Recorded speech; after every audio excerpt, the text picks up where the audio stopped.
বৃহস্পতিবার পবিত্র রাতে কেউ যদি এই দোয়াটি 100 বার পরে কোনো দিন পৃথিবীর কোনো মানুষের কাছে তার হাত পাততে হবে না। পৃথিবীর সব কিছু তার পায়ের নিচে আল্লাহ হাজির করে দিবেন।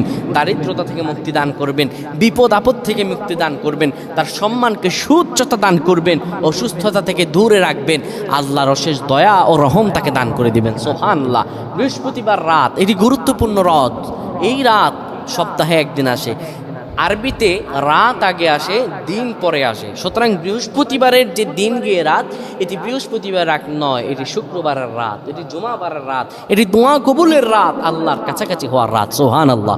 এই বৃহস্পতিবার রাত আল্লাহ তাআলা বান্দার দোয়া কবুল করেন।